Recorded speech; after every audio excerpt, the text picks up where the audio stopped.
Buksan po natin ang ating mga Biblia sa James chapter 4 and verse 2.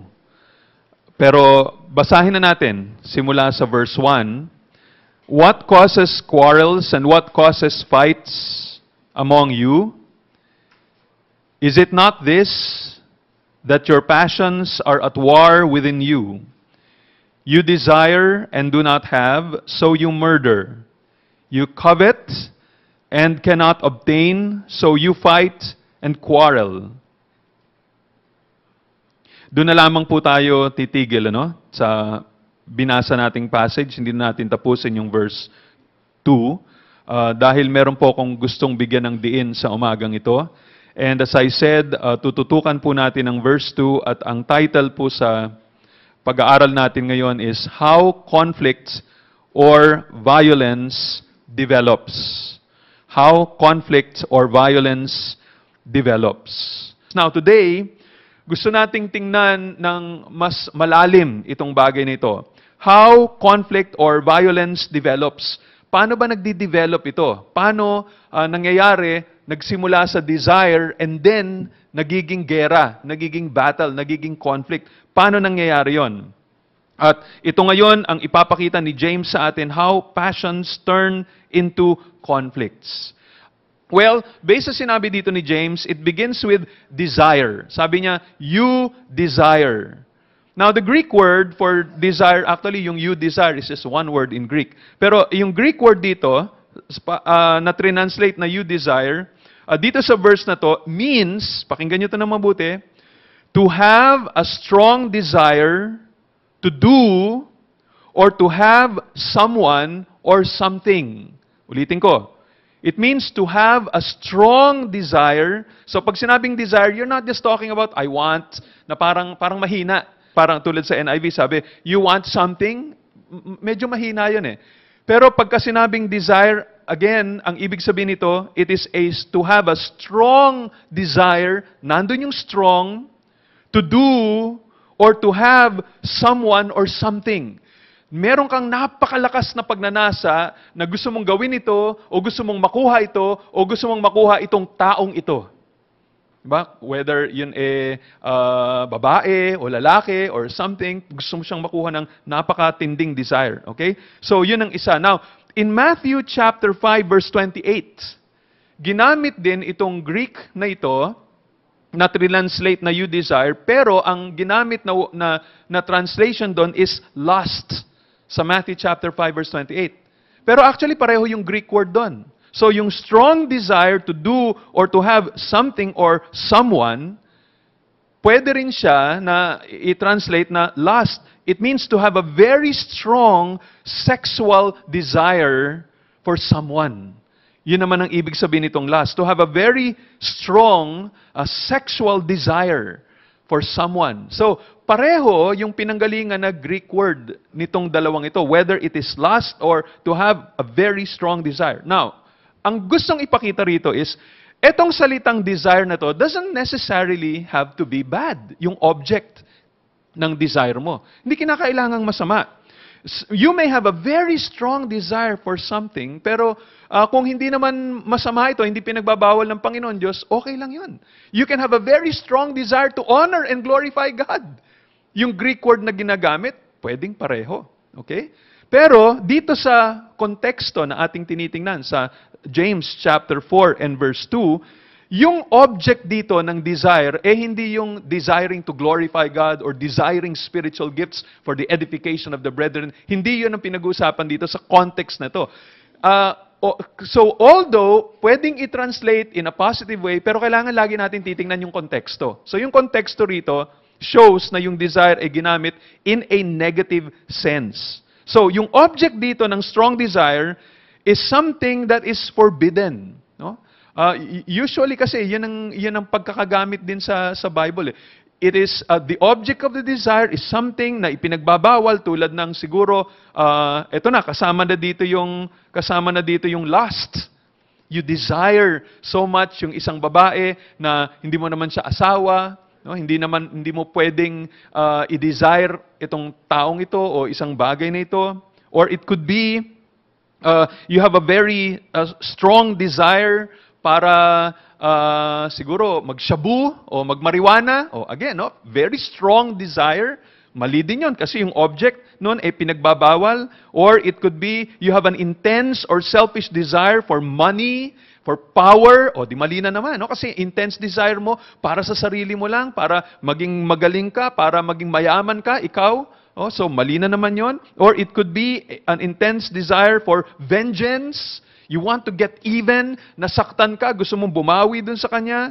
Or you want to prove that you are better. You want to hurt others. You want to embarrass others. You want to insult another person.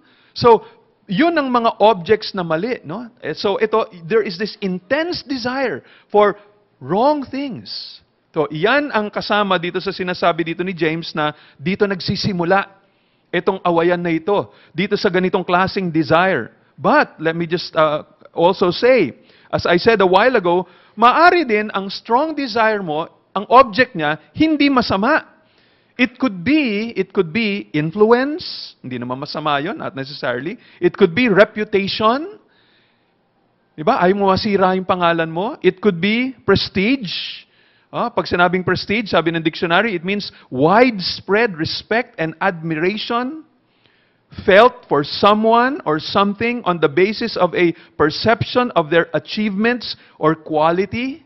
So gusto mo ng prestige, gusto mo mabango pangalan mo, gusto mo nakikilala ka dun sa lahat dahil sa pinaghirapan mo, pinagpaguran mo to, gusto mo na sana ibigay naman nila sa iyo yung nararapat na respeto, yung honor, yung tribute na para dun sa iyo. So it doesn't necessarily mean na ito'y masama.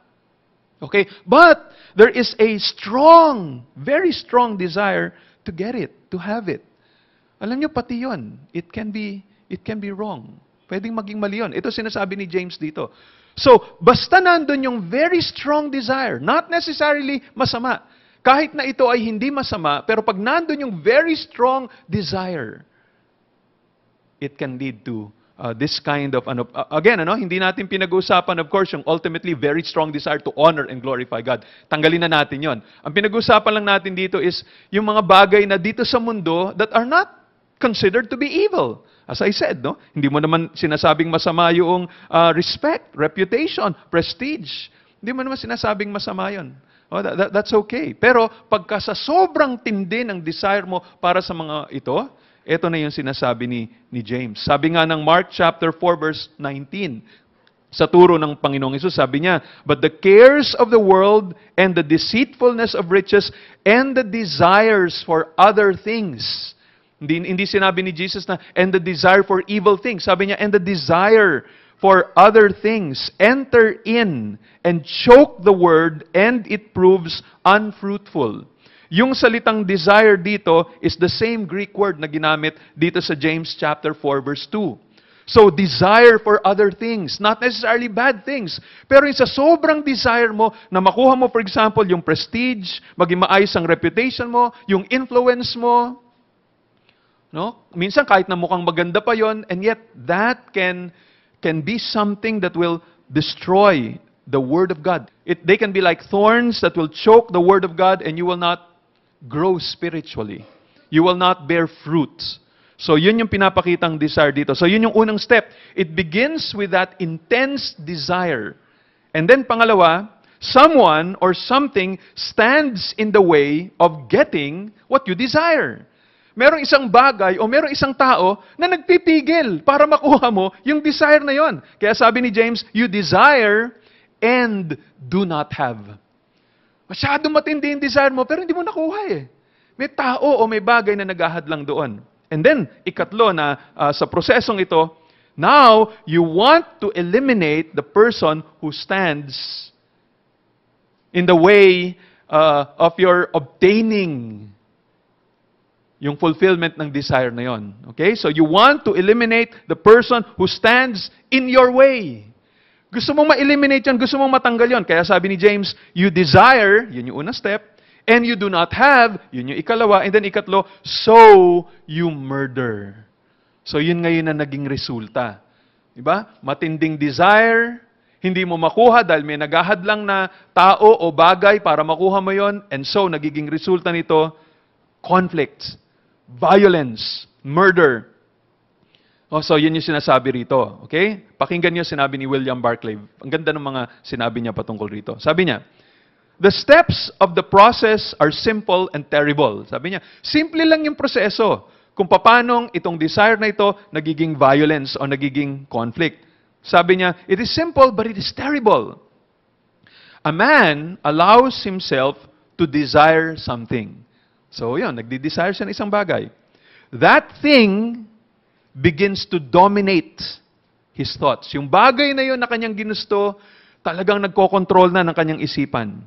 He finds himself involuntarily thinking about it in his waking hours. Parang dumating yung time na hindi na niya sinasadya na isipin, biglang naiisip na lang niya. And dreaming of it when he sleeps. Napapanaginipan pa niya yun. It begins to be what is aptly called a ruling passion. Ito na yung passion talaga nagko-control sa'yo. He begins to form imaginary schemes to obtain it. Ini-imagine na niya kung paano niya makukuha itong bagay nito. And these schemes may well involve ways of eliminating those who stand in his way. So, ini-imagine pa lang niya na iniisip niya paano mai-eliminate, paano matatanggal itong mga hadlang na to para makuha niya itong bagay na gustong-gusto niya. For long enough, all this may go on in his mind. So, habang tumatagal, maaring iniisip niya lagi ito. Then one day, the imaginings may blaze into action. And he may find himself taking the terrible steps necessary to obtain his desire. So, hindi na lang nananatili sa kanyang isipan. Ina-act out na niya, ginagawa na niya sa labas. Tapos sabi ni William Barclay, every crime in this world has come from desire which was first only a feeling in the heart, but which, being nourished long enough, came in the end to action. So, nagsimula lang ng desire, pero ginagatungan mo inaalagaan mo, iniisip mo lagi. Nagdidirektor ka na sa iyong isipan kung paano mo gagawin para makuha yun o paano matanggal yung mga bagay na humahadlang para makuha mo yun. One day, if you just keep on thinking about it, hindi mo kinokontrol yung emotions, grabe, pinapayagan mo lang yung desire mo na gano'n na mangyari, eventually, it will turn into action. Magiging action yun. Now, anong action na sinabi dito ni James? Sabi niya, you desire and do not have, so you murder. You murder. Ano ibig sabihin ng murder dito? Well, for others, this could mean murderous hatred. Para sa iba, yun ang ibig sabihin nun. Murderous hatred. Sobrang galit sa iyong puso. Hindi mo pa pinapatay. Pero sabi nga ni Jesus Christ, katumbas na yon ng pagpatay. Turn your Bibles to Matthew chapter 5, verses 21 and 22. Matthew 5, 21 and 22. You have heard that it was said to those of old, you shall not murder, and whoever murders will be liable to judgment. Sinasabi, narinig ninyo, sabi ni Jesus, na huwag kayong papatay. Ang sino mang pumatay will be liable to judgment. But I say to you, that everyone who is angry with his brother will be liable to judgment. Whoever insults his brother will be liable to the council. Whoever says, you fool, will be liable to the hell of fire. Tingnan nyo, may progression yung galit na sinasabi dito ni Jesus Christ. Sabi niya, yung sa simula rito, will be liable to judgment. Kita nyo, no? Etong judgment sigurong pinapakita rito, ito na yung pinakamababa na pwedeng ibigay na parusa para sa isang taong pumatay ng tao. Pero sabi ni Jesus Christ, hindi mo na kinakailangang makapatay ng tao. Kailangan lang may matindi kang galit sa isang tao. You are already liable to judgment. Tapos dinagdagan pa niya, sabi niya, whoever insults his brother will be liable to the council. Yung council, you are now talking about, parang Supreme Court na yung ating pinag-usapan. You're not just talking about the lower court. Yun yung judgment, parang lower court na yon that you deserve to die. Pero inakyat pa to the Supreme Court. Parang ganun pa yung nangyari, mas mataas. You're talking of the Sanhedrin. Sabi niya, pagka ikaw, ininsulto mo na yung kapatid mo, then you are liable to the council. And then sabi pa dito, if you say, you fool. No, pag sinabi mo, ikaw talaga, wala ka talagang parang pagka tinira mo na yung character niya, minaliit mo na yung kanyang intellect, pag sinabi mo, you fool, sabi dito, you are liable to the hell of fire. Sabihin, you deserve to go to hell. Hindi mo pa ito pinatay. So parang pinapakita rito, nandun pa lamang, nandun pa yung galit, gusto nang pakita ni Jesus, how serious itong bagay na ito. And yun ang sinasabi rito ni James. To others, ang ibig sabihin nitong murder is to have this murderous hatred. Sobrang galit sa ibang mga tao because they couldn't get what they want. Now, para naman sa iba, maybe itong pagpatay dito, hindi na lamang ang pinag-uusapan rito yung murderous hatred, but it is actual killing. Talagang pinatay na talaga. No, papatay na talaga sila. Itong isang pinapakita dito na konektado sa murder. And when we go to the Bible, we discover maraming examples ng ganito. Na sa sobrang desire nila na hindi nila nakuha yung kanilang gusto, pumatay sila. For example, sa 1 Kings chapter 21 verses 1 up to 19, ito ay patungkol dito kay Ahab na nagka-interest siya dito sa vineyard ni Naboth. Ito kasing lugar ni Naboth had a vineyard in Jezreel beside the palace of King Ahab dito sa Samaria. So, si Ahab ngayon, sinabihan niya si Naboth, give me your vineyard that I may have it for a vegetable garden because it is near my house, and I'll give you a better vineyard for it if it seems good to you. I will give you its value in money. Pero si Naboth, sabi niya, the Lord forbid that I should give you the inheritance of my fathers. So hindi niya binenta, hindi niya binigay. And Ahab, sabi dito ng verse 4, went into his house vexed and sullen because of what Naboth the Jezreelite had said to him. For he had said, I will not give you the inheritance of my fathers. And he lay down on his bed and turned away his face and would not eat food. Hindi siya kumain, nagtatampo na siya. Hari siya, hindi niya nakuha yung gusto niya. So ito, nagmamaktol, nagtatampo itong haring ito. So ano nangyari? Nakita siya ng kanyang asawa, si Jezebel. By the way, si Ahab at si Jezebel, ang dalawang pinakamasamang mag-asawa o hari at reyna dito sa bansang ito, no? Sa bansang Israel. Kaya eto ngayon, si Jezebel, sabi niya, his wife came to him and said to him, why is your spirit so vexed that you eat no food? And he said to her, because I spoke to Naboth, etc., to make the long story short, kasi hindi binigay itong lupa sa akin. So ngayon, ang ginawa ni Jezebel, gumawa siya ng isang scheme para ma-falsely accuse itong si Naboth that would lead to his death. So yun nga nangyari, may mga false accusers and siya ay pinatay. At dahil doon, nakuha ni Ahab yung lupa na yon. Pero may kita natin, parang dalawang tao rito ang merong matinding desire that led to murder. Yung isa, si Ahab, sa sobrang kagustuhan niya, pero iba lang yung kanyang reaction. No? Pero siguro dun sa pagmamaktol niya, yung pag-iisip niya, nasa isipan na niya, talagang, kumbaga, galit na galit din siya. Pero wala siyang magawa. Mahinang hari ito mahina yung kanyang personality. Kumpara kay Jezebel, na mas malakas ang personality niya, sa kanya naman, siguro, nasa isip niya, again, meron din siyang desire. Ang desire niya, siguro gusto niyang ipakita sa lahat, kami hari dito, kami reyna dito. Hindi pwedeng ganyan lamang itong mga taong ito. So, sobrang desire din niya na maipakita sa iba na siyang reyna at lahat ng gugustuhin niya, makukuha niya, ang ginawa niya, pinapatay niya itong si Naboth. So, ito ang makikita natin na isang example rito, dito sa 1 Kings chapter 21. We also find another example in David's murder of Uriah. Remember the story between David and Bathsheba? Dito sa 2 Samuel chapter 11, makikita natin ang kwento na one day, itong ang si David bilang hari, nasa balcony niya, time na may gera, hindi siya sumama sa gera, and then nung time na yon, nakita niya isang babae, si Bathsheba, na naliligo, and okay, to make the long story short, he had an adulterous affair with her.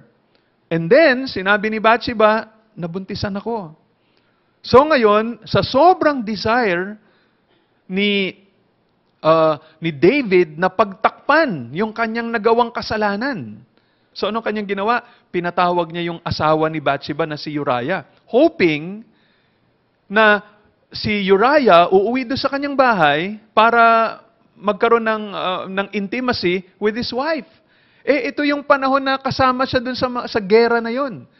Pero ang nangyari, kumbaga, dahil napakaayos na soldier itong si Uriah, hindi niya matiis na yung mga kasamahan niya, sila Joab, yung general, andon, binibigay nila yung kanilang buhay para sa kanilang bansa. Tapos ito siya, nakikipagsiping sa kanyang asawa. So hindi maatim na kanyang konsyensya na gawin yon. So hindi siya umuwi ng bahay at hindi siya nakipagsiping sa kanyang asawa. So again, dito na ngayon pumapasok sa sobrang desire ni David na pagtakpan etong kanyang kasalanan na hindi niya makuha dahil dito, so pinapatay niya si Uriah. So dito natin makikita na etong desire na ito, pag masobrang tindi, and then, hindi mo siya makuha, so gagawin mo, you murder. Kaya dito natin makikita yung development, how a desire could turn to violence, to murder, to conflicts. Now, James gives a parallel statement. So may parallel statement siya ngayon dito. Sabi niya, you covet and cannot obtain. So you fight and quarrel. So ano yan? Parallel lang yan eh. He didn't say anything new here, pero may konti lang na parang just using different words. Pero pareho din yung kanyang gustong idiin dito. Etong salitang covet dito sa konteksto nito, it means intense, selfish desire. Pareho din. It's just a synonym. Yung isa, intense desire din ang ibig sabihin, etong nakita natin dito sa unang statement, yung you desire. Pero itong you covet, ganun din ang ibig sabihin nun, intense desire. Except that, in other portions of the New Testament, iba lang ang translation. Tinatranslate ito na jealousy or envy. Halimbawa, dito sa James chapter 3, verses 14 and 16. Sabi dito, but if you have bitter jealousy, yung salitang jealousy dyan, tinanslate dito sa James chapter 4 verse 2 as covet. So yun, pero dito jealousy yung ginamit, ganun din sa verse 16, jealousy din yung ginamit. So yun lang yung pagkakaiba. Kung papanong yung desire dito sa verse, dun sa unang sentence sa verse 2, in other places is translated as lust. Ito namang covet, which also means intense desire, is translated in other portions as jealousy, envy. Pero yung common denominator nila, pareho ang ibig sabihin nun, selfish desire, intense desire. Itong negative na feeling na ito, intense selfish desire. So, yun daw, sabi niya, dito nagsimula. It starts with an intense selfish desire. It starts with covetousness. Tapos sabi niya, and then sabi, cannot obtain. In other words, hindi mo makuha yung bagay na yun na gusto mo masyado. Maybe because you don't have the money or you have other people who are hindering you from obtaining that thing. And then sabi, ano mangyari? And so, ano naging resulta? Sobrang intense yung desire mo o sobrang inggit mo, sobrang pagsiselos mo dito sa bagay na hindi mo makuha. So, nangyari, sabi dito, so you fight and you quarrel. Binaliktad lang ni James yung kanyang mga salita eh. He used the same words in verse 1. Pero sa verse 1, sabi, what causes quarrels? What causes fights? Dito, binaliktad niya. And so, you fight and you quarrel. Sa verse 1, quarrel muna bago fight. Pero dito, fight and quarrel. It's the same words. So, itong sinasabi niya, itong naging resulta. Sobrang away. And again, as I mentioned to you before, yung salitang quarrels dito can be translated war, at yung salitang fights can be translated battles. So ito yung pinapakita dito. Ito nagiging resulta ng covetousness. Again, we have several illustrations of this in the Bible. Tingnan nyo, for example, si Amnon, anak ito ni David, sa ibang babae. Etong si Amnon, nagkagusto dun sa isa pang anak ni David na babae. Napakaganda nitong babaeng ito, si Tamar. Pero sa ibang babae. So, iba yung asawa, so magkaibang anak. No? So, ito ngayon na isang anak niya, si Amnon, grabe yung lust niya para dito kay Tamar. Na to the point na nagkakasakit siya dahil sa pagnanasa niya. Ang problema, wala siyang magawa. Kapatid niya yun, half-sister niya yun. Ngayon, meron siyang isang kaibigan na wais. Si Jonadab ang pangalan. Nagbigay siya ng idea. Sabi niya, magkunwari ka na may sakit, tapos magpaalam ka sa tatay mo na yung gusto mo yung kapatid mo ang magpakain sa'yo. And then, pwede mo nang magawa kung ano gusto mong gawin. So, again, to make the long story short, yun nga nangyari, pumayag si David. Pero nung nandun na sa kwarto, ayaw siyempre ni Tamar yung pinaplano ni Amnon. Pero ang ginawa nitong si Amnon, ni-rape niya yung kanyang kapatid. So, again, dito natin makikita itong bagay na ito na sobra itong kanyang desire, hindi niya makuha at that time. So ngayon, ang ginawa niya, he was willing to commit violence just to be able to get what he wanted. Now, we always see that, no? Kahit sa New Testament, may kita natin yan. For example, si Jesus. Bakit siya pinatay? Well, it was a result of jealousy. Sabi ng Matthew chapter 27 verse 18, he knew, ni Pilate, he knew that it was out of envy that they had delivered him up. No, dahil sa pagsiselos, dahil sa pagkainggit ng mga kalaban ni Jesus Christ, kaya siya ginaganon. Ganon din ang nangyari sa mga apostles, lalo na si Apostle Paul.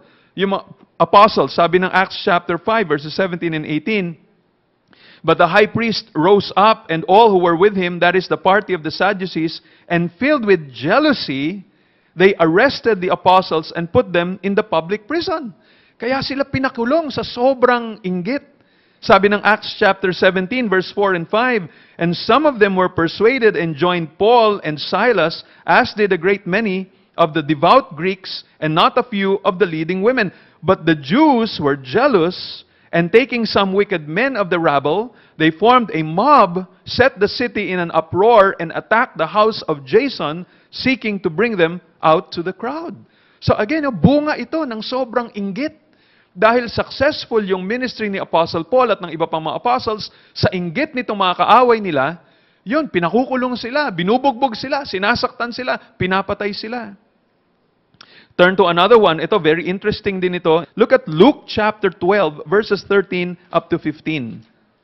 Nagtuturo ang Panginoong Hesus dito, habang siya ay nagtuturo, and he was talking about very, very important matters related to salvation, related to the next life, etc. And then, tingnan nyo, nag-interrupt yung isang taong nakikinig. Sabi ng verse dito sa Luke chapter 12. And dito sa verse 13, sabi roon, someone in the crowd said to him, Teacher, tell my brother to divide the inheritance with me. Kita niyo nangyayari rito, no? Hindi na niya matiis, hindi na niya mahintay na matapos ang pagtuturo ng Panginoong Hesus, he interrupted the preaching of the Lord Jesus Christ. Ano yung laman ng kanyang isipan? Sabi niya, Teacher, tell my brother.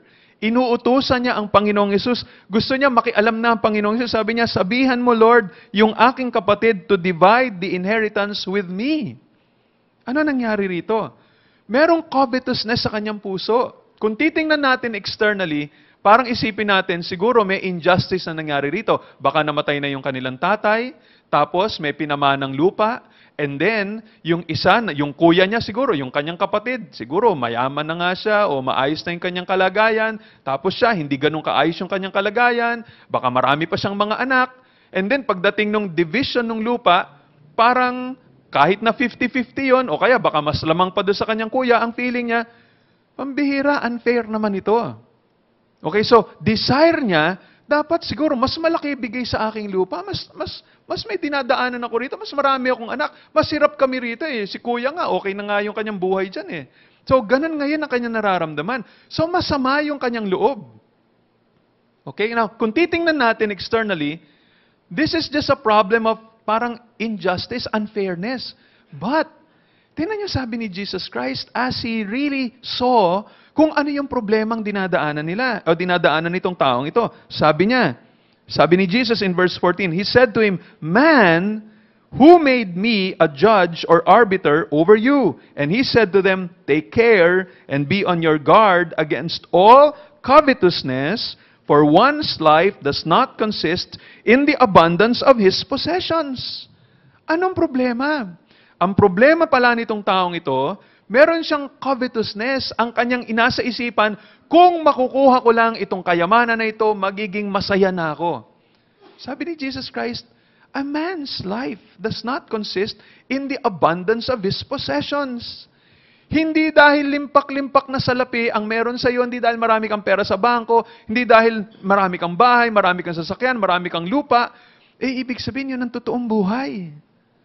Nagkakamali tayo. Yun ang sabi ni Jesus Christ dito sa taong ito. And dahil nga sa sobrang desire niya, dahil sa maling pananaw niya, ano nangyari? There is now quarreling.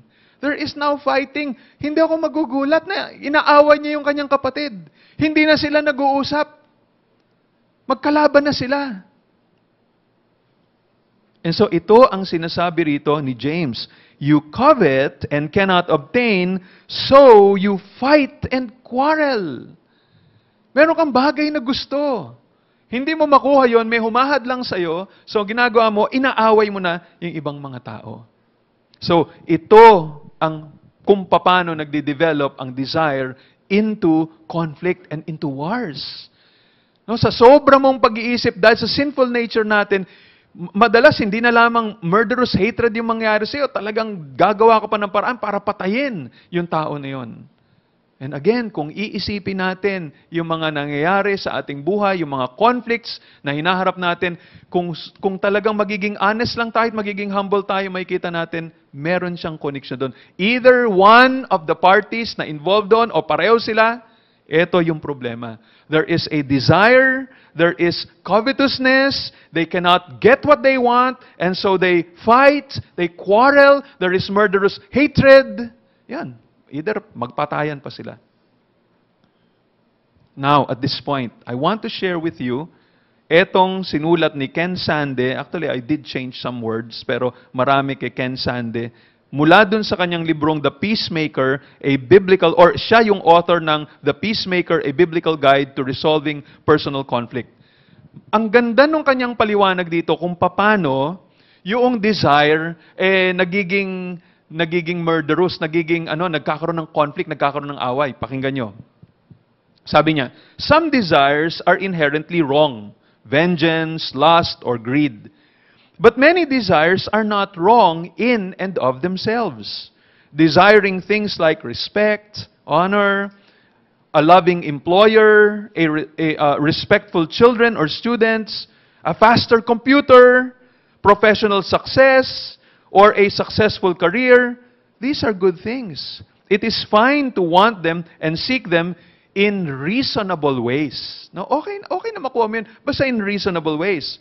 If someone is standing in the way of a good desire, it is appropriate to talk together about it. As you talk, you may discover ways that both of you can grow and benefit each other. If you cannot make progress privately, it is reasonable to seek help from a pastor, a trusted advisor, or a mediator. Okay lang. Lahat ito, provision ito ng Panginoon. Pag-usapan, no? Hanap tayo ng taong magbibigay ng liwanag sa ating sitwasyon para hindi dumarating sa awayan o kasuhan. But, ito question niya, what if the other person persistently fails to satisfy your desire? Nag-uusap na kayo, pero hindi ka pa rin agreeable sa kanyang gusto. If your schoolmate or your parent or supervisor or peer or parent or child persistently fails to meet a particular desire and is unwilling to discuss it further with you or anyone else, ayaw na makipag-usap sa kanino man tao. Ano ngayon ang gagawin mo? So, tinan nyo. Una, desire lang. Hindi masama. Gusto mo ng respect. Gusto ko lang naman. Nagmamahalan tayo. Gusto ko lang naman ganito. So, desire. Hindi masama yon. Pero itong sumunod. Yung desire na yon turns into a demand.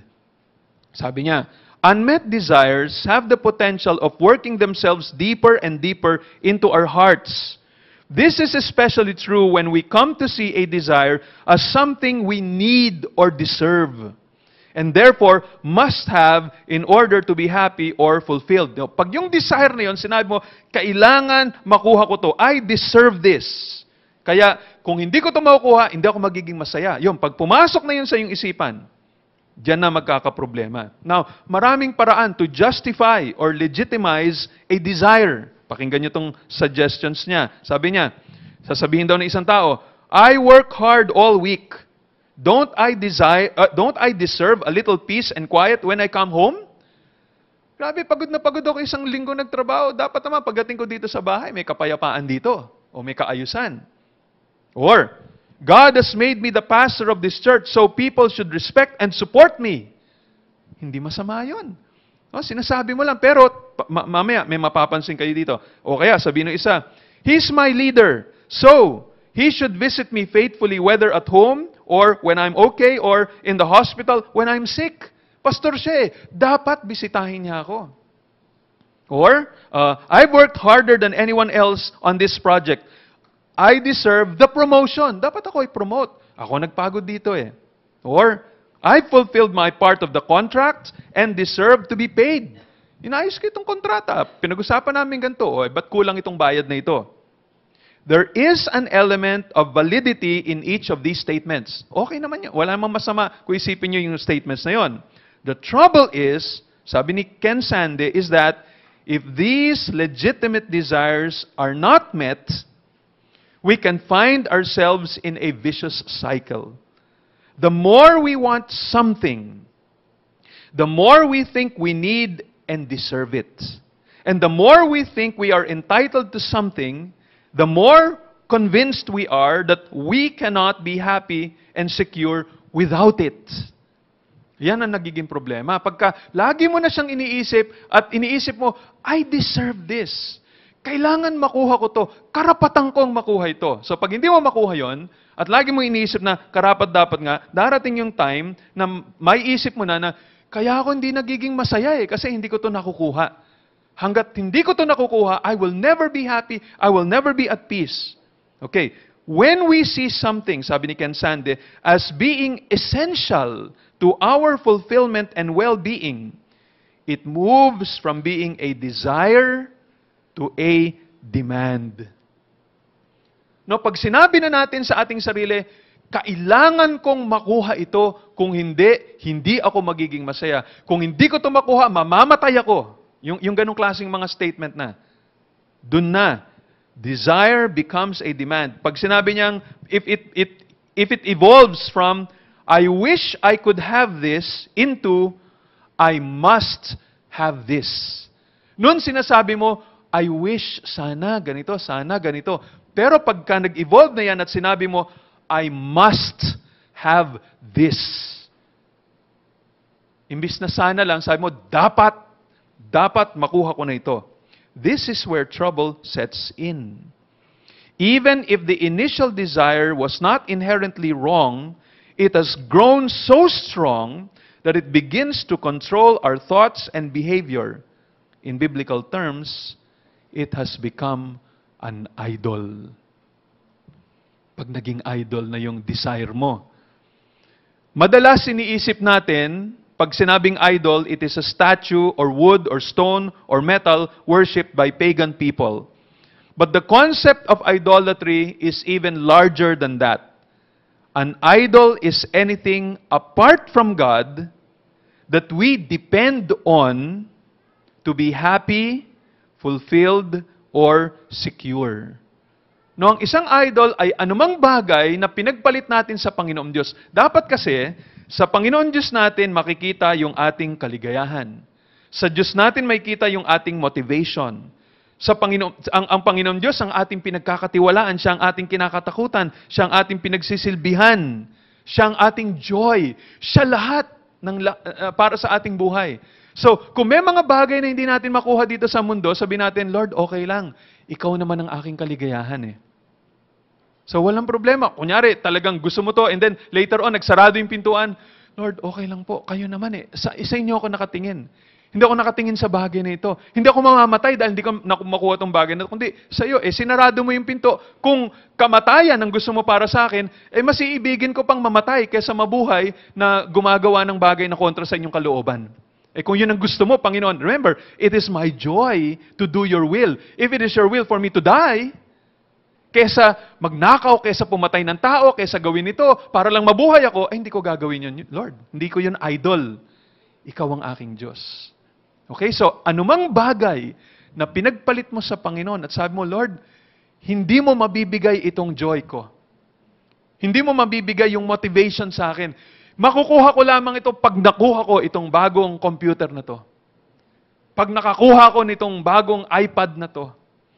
Pag nakakuha ko ng bagong telepono na to. Hindi ako nagiging masaya, Lord, kasi yung parents ko hindi to binibigay sa akin. O kasi asawa ko hindi binibigay itong respeto sa akin. O itong mga anak ko kasi ganito, kasi ganyan.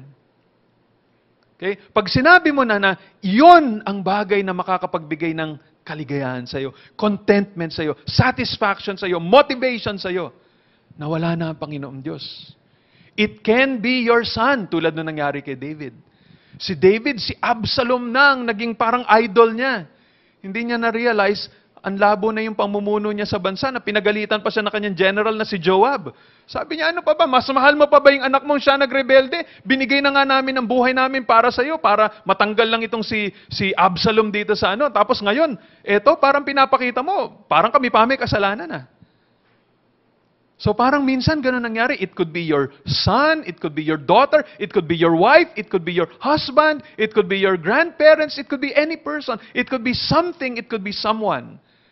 Pero sabi mo na, I'll never be happy, I'll never be secure, I'll never be content if hindi ko makukuha itong bagay na ito. So nawala na si God. Hindi na pala si God ang magbibigay ng joy. Hindi na pala si God ang magbibigay ng peace. Hindi na pala siya magbibigay ng contentment. Hindi na pala siya magpoprotect. Ito na palang bagay na ito sa mundo. So that has now become an idol. It is important to emphasize the fact that idols can arise from good desires as well as wicked desires. It is often not that we want what is the problem, but that we want it too much. It is not wrong for a supervisor to desire respect from her students or from parents.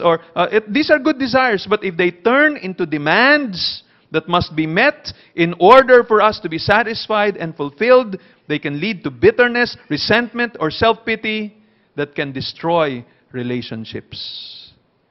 Okay, so yun una, desire. Tapos naging demand. Ano yung sumunod sa stage sa prosesong ito? I judge.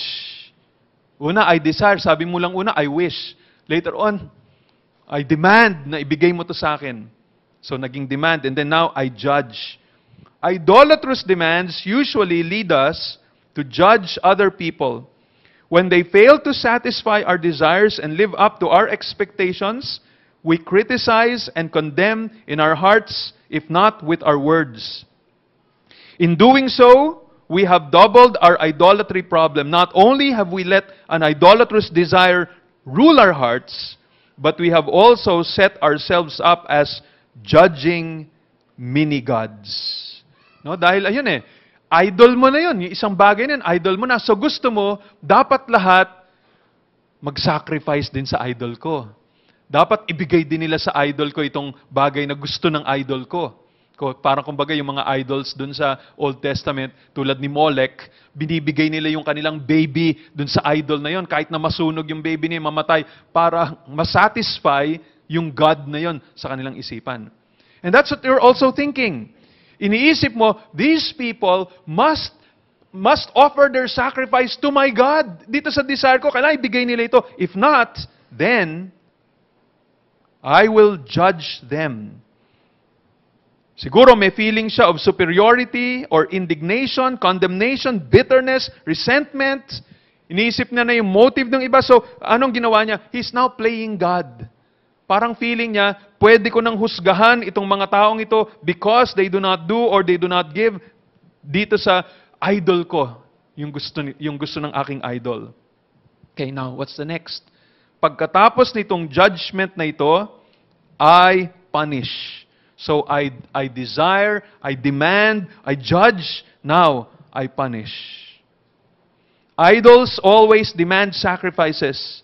When someone fails to satisfy our demands and expectations, our idol demands that he should suffer.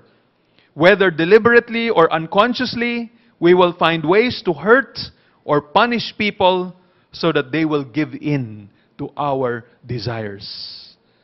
So yun ang gagawin natin. Sasaktan natin sila para mag-give in sila sa ating desires. And this punishment can take many forms. Sometimes we react in overt anger. Sobrang galit, yun ang paraan para i-punish natin yung iba. Lashing out with hurtful words, inflicting pain to those who fail to meet our expectations. We punish those who don't bow down to our idols. In what way? Kung mga bata, ang ganda na example ni Ken Sande dito, they may use spouting, stomping, or shooting dirty looks to hurt us for not meeting their desires. No, dadaanin nila sa pagtampo, dadaanin nila sa pagdadabog, dadaanin nila sa iyak, dadaanin nila sa silent treatment, di ka nila kakausapin, maglalak na sila sa kanilang kwarto. That is a way of punishing those who do not bow down to their idols. Or kung adults naman, or children, they may impose guilt or shame to others by walking around with a pained or crushed look on their faces. Papakita nila sa kanilang muka na parang kukonsensyahin ka. That's another way. Some people resort to physical violence or sexual abuse to punish and control others. Ngayon yung iba naman yung approach nila. They have a more subtle means. Yung iba, the way to punish is by withdrawal from a relationship. Acting cool toward the other person, withholding affection or physical contact, acting sad or gloomy, refusing to look someone in the eye, or even abandoning the relationship altogether. So yun yung kasama dito sa punishment na pwedeng gawin. So that's the whole process. And when you think about it, tama. This is what James is trying to say. Nagbigay lang siya ng konting detalye. It started with a desire. It doesn't have to be bad. Pero yung desire na yun has become a demand. Kailangan gawin to dahil hindi ako magiging masaya, hindi ako magiging contented, hindi ako matatahimik hanggat hindi ko nakukuha itong bagay na ito. Ano yun? It can be respect. Hanggat hindi mo ako rirespetohin, hindi talaga ako masaya. Kaya miserable buhay ko eh. Kasi wala kang respeto sa akin eh. So, wala na si God. Hindi mo na naisip si God. Hindi mo na nasabing, Lord, kahit na i-persecute pa ako, kahit patayin pa ako, kahit na kunin pa lahat ng kayamanan ko, pero Lord, ikaw ang aking kasiyahan. There is nothing I desire but you alone, O Lord. You are my joy. Pakanta-kanta pa tayo ng, you are my joy, you are my peace, you are my everything, in Christ alone, etc. Pero pagdating sa actual na sitwasyon na, wala na lahat yun. Nakalimutan na natin yan. Sabi nila, hindi mo kasi binibigay sa akin ito eh. Hindi ko kasi nakukuha ito eh. It can be something good. But if it becomes our God, diba? Ulitin ko, no? Dapat si God ang tagabigay ng joy, peace, contentment, etc. Ngayon, hindi na si God. Sorry Lord, hindi na ikaw. Ito na. Dapat may iPad ako. Dapat may iPhone ako. Dapat may kotse ako. Dapat may bahay ako. Dapat mahal mo ako. Dapat nirerespeto mo ako. Dapat bigyan mo ako ng mataas na grade. Dapat nanalo ka dito sa competition. Dapat hindi ka natalo dito. Again, yun yung bagay na magbibigay sa iyo ng joy. So, nakakahiya ka kundi dahil sa ginawa mo. Sana, okay pa. Sana hindi mo na lang ginawa. Sana hindi ka nagkasala. Dahil dyan, wala na, hindi na ako masaya. Nawala na si God, oh. Hindi nyo ba nakita yung litrato? Wala na si God. You're just talking about this thing. And now, so ngayon, dahil hindi mo nakukuha yung gusto mo, now you feel, para ka ng Diyos. Now I can judge you. Now I will punish you. Sasaktan kita. Hanggat hindi mo binibigay sa akin yung gusto ng idol ko. So again, yung pagsakit, it can be by withdrawal. Masasaktan din siya, hindi mo lang siya papansinin, hindi mo siya kakausapin. Or it can be attack mode. Susuntukin mo, sasaktan mo, mumurahin mo, sisirain mo siya. Gagawa ka ng paraan para mapahiya siya. And that's how conflicts happen. How do we settle that? Paano maayos yun? Let me just close with these things. Medyo negative kasi yung text na binasa natin negative eh. Pero magbibigay na lang ako ng suggestion. Paano maayos ito? I think the first thing that needs to happen is we need to recognize the idols of our hearts.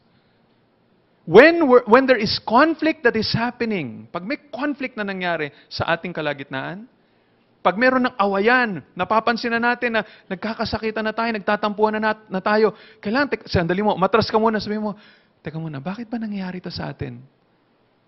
Meron ba akong desire sa aking puso na naging demand?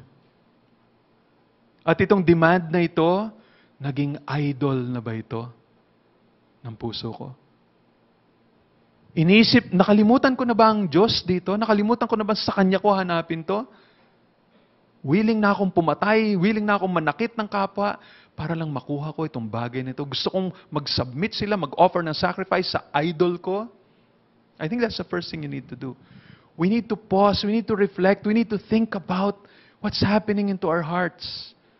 And then pag na-realize natin, meron pala tayong idol sa ating puso. What's the next thing we need to do? If you're not yet a Christian, you need to surrender your life to the Lord Jesus Christ as Lord and Savior. You need to realize that God says you shall love the Lord your God with all of your heart, mind, soul, and strength. You must love God, not your idol. You must say, Lord, you are my joy. You are my Savior. You are my everything. You are the one who will bring me to heaven. You are the source of my satisfaction. Mawala na lahat ng bagay, Panginoon. Pero kayo ang aking joy. Kayo ang aking peace. Kayo ang aking contentment. Paano yung mga martyrs? Kaya nilang harapin yon kahit pakain yung kanilang katawan sa leon, kahit sunugin yung kanilang mga katawan, gawing ilawan sa hardin ng isang hari o emperor. Paano nila kayang gawin yan? Paano nila kayang magpuri sa Panginoon? Paano makayanan ni Paul na pagkatapos niyang mag-preach ng Ebanghelyo, hindi nakinig yung mga tao, dahil sa inggit ng mga tao, binugbog pa siya, kinulong pa siya. Bakit hindi niya sinabing, Lord, ang labo naman, Panginoon, ginagawa ko lang ito para sa inyo, tapos ito pa na-experience ko. So ano sinasabi niya? Lord, ang joy ko, yung mapagsilbi, ang joy ko, makuha itong ano na to, itong makapreach ako sa marami, mabilib sila, matuwa sila. Yun ang joy ko. Lord, pinagkait mo naman sa akin yun. Pinersecute pa ako ditong mga tao to, nagalit pa sila sa akin. So what? Sabi ng Panginoon, sino bang joy mo? Ang joy mo ba yun o ang joy mo ako? Ano kung pinayagan ko na daanan mo yun sa iyong buhay? Sino ang joy mo? Ako pa rin ba? Like Job. Sabi ng Diablos sa Panginoon Diyos, Lord, yan naman si Job, kaya ka lang yan sinasambat, kaya ka lang pinupuri, kasi binibigay mo lahat to sa kanya eh. Tanggalin mo yan, tingnan mo, susumpain ka niyan. Si Job, sabi niya, nung kinuha na lahat sa kanya, the Lord has given, the Lord has taken away, blessed be the name of the Lord. Ang kanyang joy ay ang Panginoon. Ang kanyang satisfaction, ang Panginoon Diyos. Of course, eventually, sa tindi ng kanyang mga dinaanan, bumagsak din siya sa kasalanan.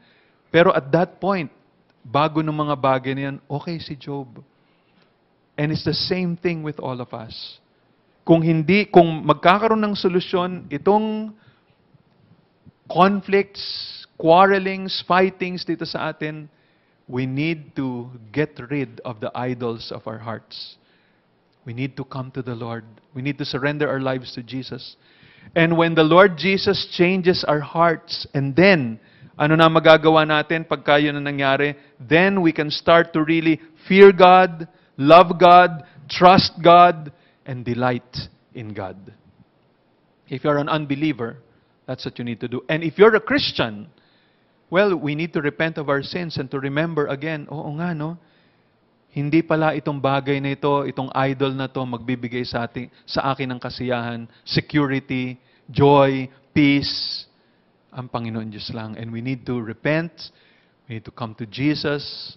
We need to say, Lord Jesus, please help me to find in you complete satisfaction, joy, peace, security.